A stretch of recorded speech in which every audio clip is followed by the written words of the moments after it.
ভোটের বাসন্তীতে উত্তেজনা, বাহিনী পুলিশকে লক্ষ্য করে তুমুল স্লোগান। সকালে বাসন্তীতে আক্রান্ত বিজেপি প্রার্থী, হামলার অভিযোগে গ্রেপ্তার একজন, আটক একজন। তৃণমূল নেতার বাড়ি থেকে দুজনকে ধরা হয়, এরপর তাদের ছেড়ে দেওয়ার দাবিতে বিক্ষোভ।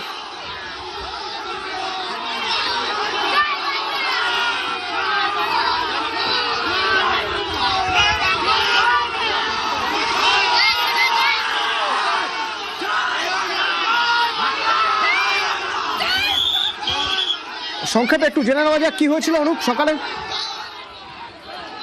সকালে আজকে কিন্তু এই যে বাসন্তী শিমুলতলা ৭৬ নম্বর বুথে বিজেপি প্রার্থী বিকাশ সর্দার যখন ওই বুথে ঢোকে এবং বুথ থেকে যখন বেরোয় তখন কিন্তু তাকে কিন্তু তার উপর আক্রমণ হয় বলে তিনি জানিয়েছেন। এরপরে কিন্তু তার গাড়ি ভাঙচুর করা হয়।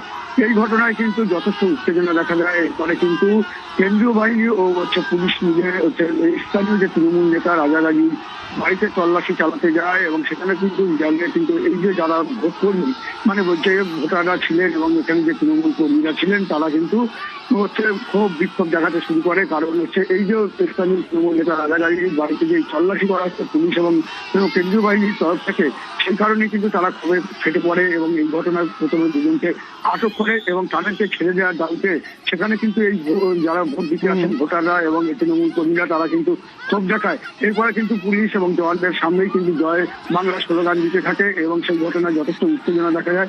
এরপরে প্রচুর পুলিশ এসে সেখানে পরিস্থিতি সামাল দেয় এবং এই ঘটনায় কিন্তু যথেষ্ট এলাকায় কিন্তু উত্তেজনা ছড়িয়ে পড়ে। তবে ইতিমধ্যে সেই পরিস্থিতি নিয়ন্ত্রণে এনেছে কেন্দ্রীয় বাহিনী ও পুলিশ।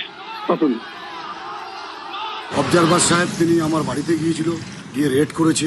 এবারে যারা সমর্থক ছিল তারা প্রতিবাদ করেছে জয় বাংলার মধ্য দিয়ে। এখানে দেখা গেল যে কেন্দ্রীয় বাহিনী অবজারভারের সামনে মানুষজন বিক্ষোভ দেখাচ্ছে এবং তারপরে আপনি কি তাদেরকে আবার করলেন, শান্ত করলেন। তৃণমূল কংগ্রেস এমন একটি দল, মানুষকে ভালো রাখার জন্য একমাত্র তৃণমূল কংগ্রেসই পারে। এখানে হাজার অবজারভার দিলেও তৃণমূল কংগ্রেসের কর্মী নেতৃত্বরা তারাই একমাত্র এলাকা ঠান্ডা রেখে ভোট করতে পারে।